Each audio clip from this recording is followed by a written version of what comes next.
بسم اللہ الرحمن الرحیم۔ السلام علیکم دوستو آج ہم بات کریں گے درود ابراہیمی کے بارے میں۔ درود ابراہیمی جو ہے وہ رسول اکرم صلی اللہ علیہ وسلم کی جو ارشادات ہیں، جو روایات میں آئے، حدیث میں آئے، اس سے یہ ثابت ہے کہ رسول اکرم صلی اللہ علیہ وسلم نے درود ابراہیمی پڑھنے کا مسلمانوں کو حکم دیا۔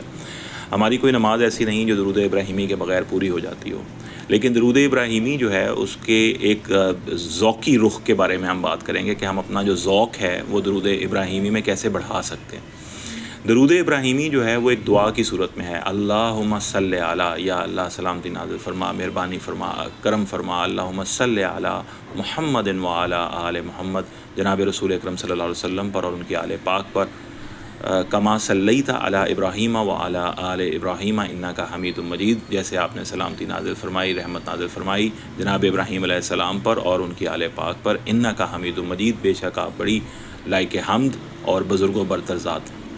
پھر اس کے بعد اللہم بارک علی محمد وعلی آل محمد کما بارکت علی ابراہیم وعلی آل ابراہیم انک حمید مجید، اے اللہ تعالیٰ برکات نازل فرما نبی اکرم صلی اللہ علیہ وسلم اور ان کی آل پاک پر، جیسے آپ نے جناب ابراہیم علیہ السلام اور آل ابراہیم علیہ السلام جو ہیں ان کے اجمعین، ان کے اوپر آپ نے برکات نازل فرمائی۔ لیکن میں نے اپنی ایک کیفیت آپ کے ساتھ شیئر کر دیتا ہوں کہ میرے اندر ایک نالائکی تھی، اور وہ نالائکی یہ کہ جب میں درود شریف پڑھتا تھا تو درود شریف پڑھتے ہوئے انک حمید مجید جو ہے اس پر ذرا غور و فکر اور تدبر کم ہوتا تھا، یعنی اس کی طرف توجہ کم جاتی تھی۔ کچھ عرصہ پہلے مجھے یہ احساس ہوا کہ یہ جو الفاظ درود شریف کو ختم کر رہے ہیں، یعنی انک حمید مجید، یہ تو اللہ تعالیٰ کے صفاتی نام ہیں اور اس پر ہمیں بھرپور توجہ دینی چاہیے۔ یعنی جیسے اگر کوئی شخص بزرگی چاہتا ہے، یعنی اگر کوئی شخص جو ہے اللہ تعالیٰ کے ہاں ایک بڑا رتبہ، بڑا مقام یا بڑا درجہ، یا اللہ کی بارگاہ کے اندر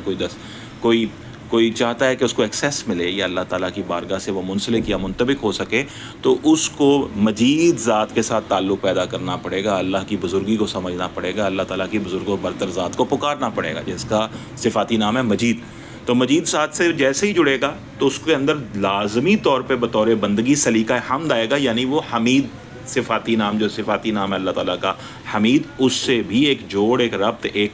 مستقل تعلق محسوس کرے گا۔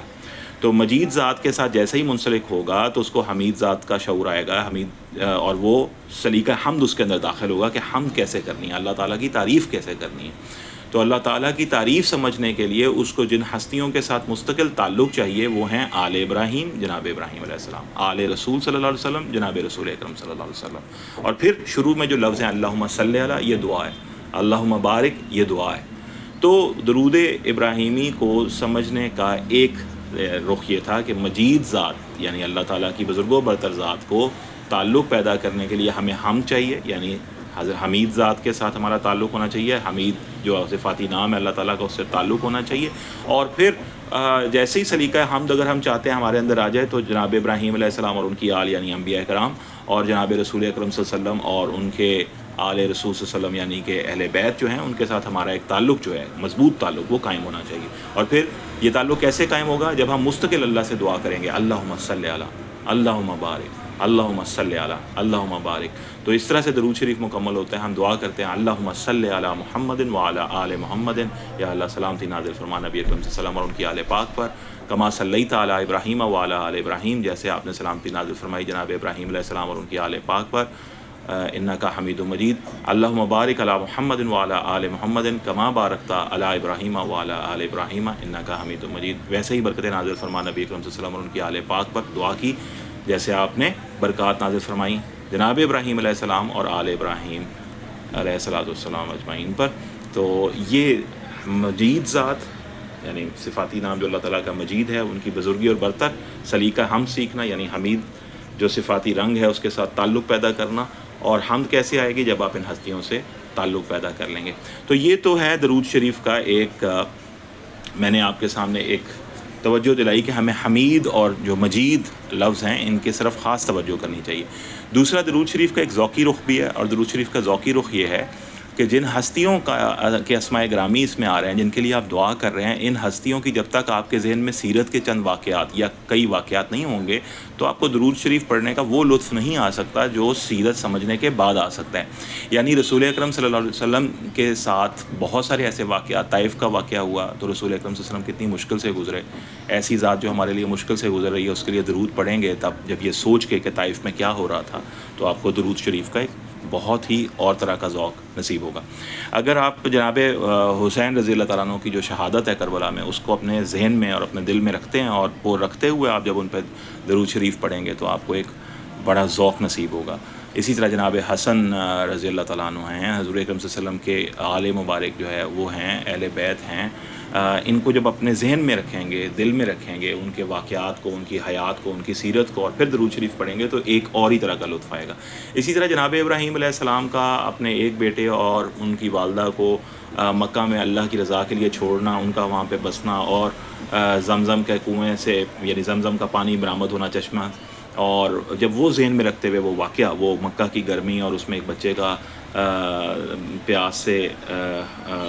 بے حال ہونا، اور اس کے بعد اپنی ایڑی جو ہے وہ زمین پہ مارنا، اور پھر چشمے کا ظاہر ہونا، اور پھر حضرت ہاجرہ علیہ السلام کا زمزم کہنا، جب اس کو دھیان میں رکھتے ہوئے آپ علی ابراہیم و علی آل ابراہیم کہیں گے تو بات ہی اور ہو جائے گی۔ جب مصر میں جب کنویں میں گرتے ہوئے اللہ کے نبی حضرت یوسف علیہ السلام، اور اس کے پاس زندان میں قید ہوتے ہوئے اللہ کے نبی حضرت یوسف علیہ السلام، اور پھر مصر کے بازار میں بکتے ہوئے اللہ کے نبی یوسف علیہ السلام، اور پھر مصر کے شاہ بنتے ہوئے یوسف علیہ السلام، ان کو اپنے ذہن میں رکھتے ہوئے آپ کہیں گے علی ابراہیم و علی آل ابراہیم، تو مزہ اور ذوق اور لطف ہی اور طرح کا ہوگا۔ جب موسیٰ علیہ السلام کو خضر علیہ السلام کے ساتھ ایک صحبت نصیب ہوئی اور آپ کشتی میں جا رہے ہیں تو حضرت موسیٰ علیہ السلام کا حضرت خضر علیہ السلام کے ساتھ وہ تعلق، اس کو جب ذہن میں رکھیں گے تو تب آپ کو ایک تعلق محسوس ہوگا درود شریف پڑھتے ہوئے۔ جس رات آپ چھوڑ کے اپنے علاقے کو اپنی فیملی کے ساتھ رخصت ہو رہے تھے اور وہ کوہ طور کے قریب سے گزرتے ہوئے جب اللہ کی آواز آئی تھی اور اللہ تعالیٰ کے ساتھ ایک تعلق نصیب ہوا اور اللہ تعالیٰ نے نبوت عطا کی، جب اس کو دھیان میں رکھیں گے تو پھر ایک درود شریف پڑھنے کا اور ہی لطف ہوگا۔ اسی طرح تمام انبیاء کرام، حضرت عیسیٰ علیہ السلام کے قتل کے درپے جب ہو گئی قوم اور وہ اپنا علاقہ چھوڑ رہے تھے، اس رات یا اس دن کیا صورتحال تھی، اس کو اپنے ذہن میں رکھتے ہوئے جب علی ابراہیم و علی آل ابراہیم پڑھیں گے تو اور ہی طرح کا ایک ذوق نصیب ہوگا۔ اس طرح تمام جملہ انبیاء کرام جو ہیں ان کو اپنے ذہن میں رکھنا، اپنی یاد میں رکھنا، ان کے سیرت کے واقعات یاد میں رکھنا، ان کی عظمت یاد میں رکھنا، قرآن کے یہ تمام قصص الانبیاء جو ہیں ان کو اپنے ذہن میں رکھتے ہوئے جب آپ درود شریف پڑھیں گے تو ایک اور طرح کی راحت، ایک اور طرح کا سکون آپ کا نصیب بنے گا۔ اسی طرح رسول اکرم صلی اللہ علیہ وسلم کی ساری سیرت کے بچپن میں ماں کا جلدی چلے جانا، دنیا سے رخصت ہو جانا، دادا جو ہیں ان کا سر سے سایہ ہٹ جانا، چچا کا دنیا سے رخصت ہو جانا، اپنی جو زوجہ ہیں حضرت سیدہ خدیجہ رضی اللہ تعالیٰ عنہ ان کا اس دنیا سے رخصت ہونا، اس کو جب آپ دیکھیں گے، جب آپ فتح مکہ کا دن یاد کریں گے کہ اللہ کے رسول صلی اللہ علیہ وسلم نے کس طریقے کے ساتھ لوگوں کو معاف کر دیا اور کس طریقے کے ساتھ فتح کی اور کس طرح سے عاجزی سے آپ اونٹ پر جھکے ہوئے تھے، جب اس کو یاد کر کے آپ اعلی محمد پڑھیں گے صلی اللہ علیہ وسلم اور دعا اللہ سے کریں گے اللہم صلی علی اللہم بارک، تو پھر درود شریف جو ہے اس کا ایک اور ہی طرح کا لطف، ایک اور ہی طرح کا ذوق آپ کی طبیعت میں، آپ کے مزاج میں شامل ہوگا۔ میں سمجھتا ہوں کہ آپ بھی اور میں بھی اس پر توجہ دیں کہ ہمیں ذکر کو ذات کے ساتھ جوڑنا ہے، یعنی اگر درود شریف ذکر ہے اور تو جیسے ہی آپ اس کو ذات کے ساتھ جوڑ کر پڑھیں گے تو پھر آپ کو آپ کے دل میں یاد پیدا ہوگی، اور الا بذکر اللہ تطمئن القلوب، اور اس طرح کی یاد ہی ذکر کہلاتی ہے، اور یہ ذکر ہی ہے جو دلوں کا اطمینان بنتا ہے۔ جب تک ذات اور ذکر دونوں آپ کی طبیعت میں، مزاج میں، بات میں، ورد میں کا حصہ نہیں بنتے، تب تک مجھے اور آپ کو شاید وہ ذوق اور وہ راحت اور وہ چین اور وہ اطمینان نصیب نہ ہو جس کی بات قرآن شریف کر رہا ہے۔ اسی طرح کے کسی اور پیغام کے ساتھ کسی اور وقت پھر حاضر ہوں گے۔ اپنا بہت خیال رکھیے گا۔ السلام علیکم۔